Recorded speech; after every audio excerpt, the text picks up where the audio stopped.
ایک دن نبی صلی اللہ علیہ وسلم نے نماز کے بعد صحابہ کو ایک واقعہ سنانے کے لیے جمع کیا۔ نبی صلی اللہ علیہ وسلم نے فرمایا کہ ان کے پاس ایک تمیم الداری نام کا انسان آیا اور اس نے نبی صلی اللہ علیہ وسلم کو بتایا کہ ایک دن وہ اپنے جہاز پر سفر کر رہا تھا تو راستہ بھولنے کی وجہ سے اس کا جہاز ایک آئی لینڈ پر جا کر رک گیا اور انہوں نے اس جزیرہ پر زنجیروں میں جکڑا ہوا ایک انسان دیکھا۔ اس انسان نے ان سے کچھ سوال کیے، جس میں پہلا سوال تھا، بیسن کے کھجور کے درخت پھل دیتے ہیں یا نہیں؟ تمیم الداری اور اس کے ساتھیوں نے جواب دیا، ہاں، کھجور کے درخت واقعی پھل دیتے ہیں۔ اس نے دوسرا سوال پوچھا، کیا تبریہ کی جھیل میں پانی ہے؟ تمیم الداری اور اس کے ساتھیوں نے کہا، جھیل میں پانی بہت زیادہ ہے۔ اس نے تیسرا سوال پوچھا، مجھے امیوں کے اس نبی کے بارے میں کچھ بتاؤ۔ تو تمیم الداری اور اس کے ساتھیوں نے جواب دیا کہ انہوں نے مکہ سے مدینہ کی طرف ہجرت کر لی ہے اور بہت سے عربی لوگوں نے ان کا اسلام قبول کر لیا ہے۔ یہ سنتے ہی وہ غصے سے پھٹکارا اور اس نے زنجیروں کو جھٹکا دیا اور کہا کہ میں دجال ہوں۔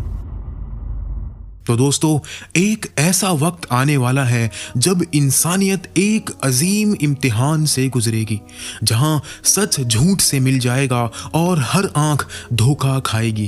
بس ایک چہرہ ہوگا، ایک فتنہ ہوگا، دجال۔ لیکن اس فتنے کا مقابلہ کرنے کے لیے زمین پر اتریں گی دو عظیم ہستیاں، امام مہدی اور حضرت عیسیٰ ابن مریم علیہ السلام۔ یہ کہانی ہے اس آخری مقابلے کی، آخر زمانے کی، جہاں ایمان اور کفر کی جنگ ہوگی اور انصاف کی جیت ہوگی۔ ویڈیو کو آخر تک ضرور دیکھنا، ورنہ آپ کچھ راز مس کر دیں گے۔ دجال کا اصل نام عبداللہ بن سید تھا، جو ایک یہودی ماں سے پیدا ہوا۔ دجال ایک انسان ہوگا، لیکن اللہ اسے عظیم فتنہ بنا دے گا۔ اس کا فتنہ صرف دھوکہ ہی نہیں بلکہ میجک، ایلیوژن اور فالس میریکلز سے بھرپور ہوگا۔ وہ اپنے آپ کو الہ کہہ کر لوگوں کی عبادت چاہے گا۔ دجال کے پاس جنت اور جہنم کی طرح کے دو نظام ہوں گے، لیکن جو اس کی جنت ہوگی وہ اصل میں جہنم ہوگا، اور جو اس کی جہنم ہوگی اصل میں جنت۔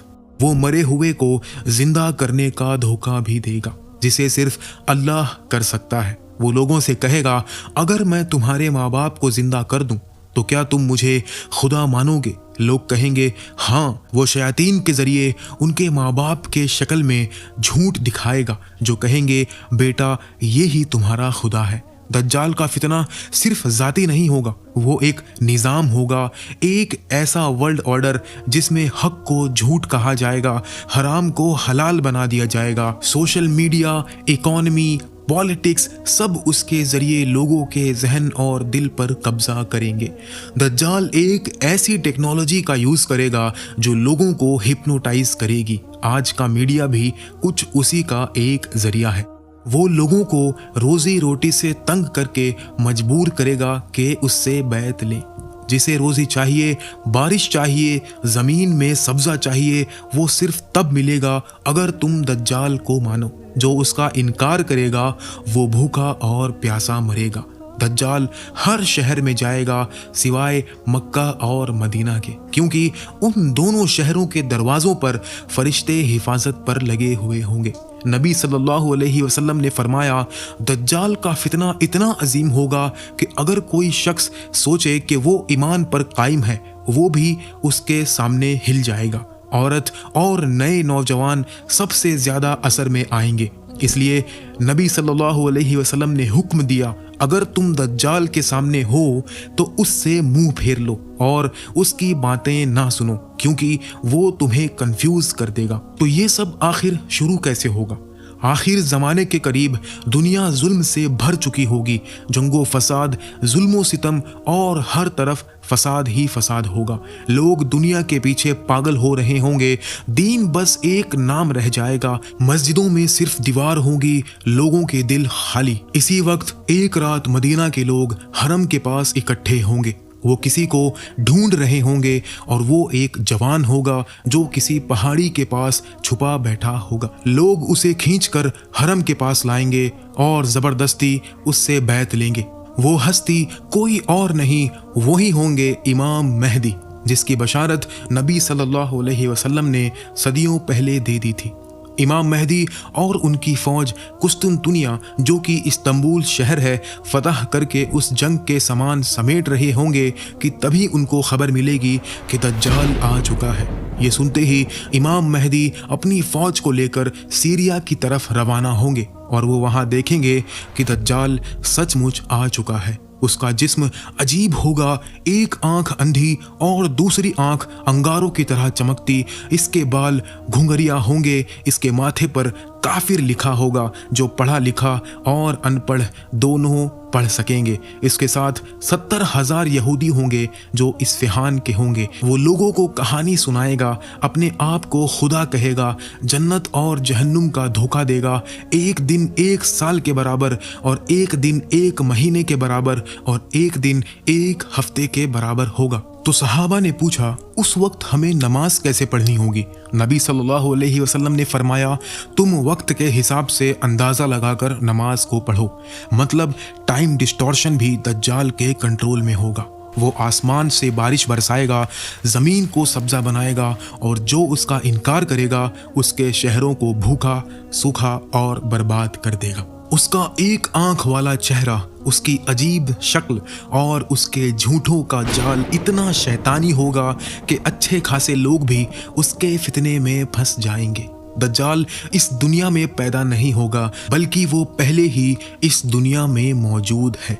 दज्जाल के बारे में नबी सल्लल्लाहु अलैहि वसल्लम ने आज से करीब 1400 साल पहले ही सहाबा को वार्न कर दिया था, क्योंकि ये इस दुनिया का सबसे बड़ा फितना है। हर जगह उसका असर, उसका फसाद फैल जाएगा। लोग भूल जाएंगे कि सच क्या है, सिर्फ वही बचा रहेगा जिसका दिल ईमान से रोशन होगा।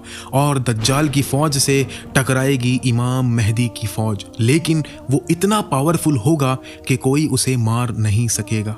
और तभी आसमान से एक अजीम नूर उतरेगा। जिब्राइल अलैहिस्सलाम के साथ हज़रत ईसा अलैहिस्सलाम दमिश्क के एक सफ़ेद मीनार पर नाजिल होंगे। उनके कपड़े जर्द रंग के होंगे, बालों से पानी टपक रहा होगा और उनके हाथ 2 फरिश्तों के कांधों पर होंगे। नबी सल्लल्लाहु अलैहि वसल्लम ने फरमाया, ईसा इब्ने मरियम तुम्हारे दरमियान नाजिल होंगे और वो दज्जाल को कत्ल करेंगे। उसके बाद हज़रत ईसा अलैहिस्सलाम इमाम मेहदी के पीछे नमाज अदा करेंगे, जो इस बात का सबूत होगा कि वो नबी बनकर नहीं, उम्मत का रहनुमा बनकर आए हैं। और जब ईसा अलैहिस्सलाम आएंगे तो लोग इमाम मेहदी से कहेंगे, आप हमें नमाज पढ़ाएं। वो कहेंगे, नहीं, आप आगे आइए, आप अल्लाह के नबी हैं। लेकिन हजरत ईसा कहेंगे, आप ही इमामत करें, ये उम्मत की इज्जत है। फिर इमाम मेहदी, हजरत ईसा और मुसलमानों की फौज दज्जाल के खिलाफ निकलती है। एक जोरदार जंग होती है। जब दज्जाल हजरत ईसा अलैहिस्सलाम को देखेगा तो नमक जैसा पिघलने लगेगा, जैसे बर्फ धूप में पिघलती है। वो भागकर बाबे लूद में छुपने की कोशिश करेगा, जहां आज इजराइल ने एयरपोर्ट बनाया हुआ है। हजरत ईसा अलैहिस्सलाम अपने हाथों से एक नेज़े के जरिए उसका कत्ल करेंगे और कत्ल के बाद वो उस नेज़े को लोगों को दिखाएंगे जिसमें दज्जाल का खून लगा होगा, ताकि सबको यकीन हो जाए कि फितना खत्म हो चुका है। दज्जाल की मौत के बाद मुसलमान और यहूदियों के दरमियान एक जंग होगी। नबी सल्लल्लाहु अलैहि वसल्लम ने फरमाया, अगर कोई यहूदी किसी पत्थर के पीछे भी छुपा हो तो वो पत्थर भी बोल उठेगा, ऐ मुसलमान, मेरे पीछे एक यहूदी छुपा हुआ है, आकर उसे कत्ल कर दे, सिवाय घरकद के दरख्त के, क्योंकि ये यहूदियों का दरख्त है और इसराइल में ये दरख्त बड़ी तादाद में पाए जाते हैं। इसके कुछ वक्त बाद इमाम मेहदी वफात पा जाएंगे। नबी सल्लल्लाहु अलैहि वसल्लम ने फरमाया, इमाम मेहदी तुम में 7 या 8 साल तक रहेंगे। इसी पर इमाम बाकिर अलैहिस्सलाम ने फरमाया,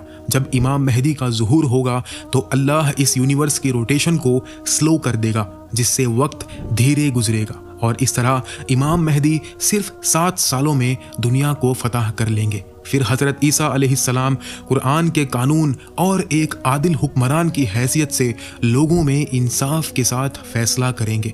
क्रॉस को तोड़ देंगे, खिंजीर को कत्ल कर देंगे और जिजिया को ख़त्म कर देंगे। हज़रत ईसा अलैहिस्सलाम 40 साल तक ज़िंदा रहेंगे, वो शादी भी करेंगे और उनकी औलाद भी होगी। फिर मदीना में वफ़ात पाएंगे और नबी सल्लल्लाहु अलैहि वसल्लम के कब्र के पास दफन होंगे।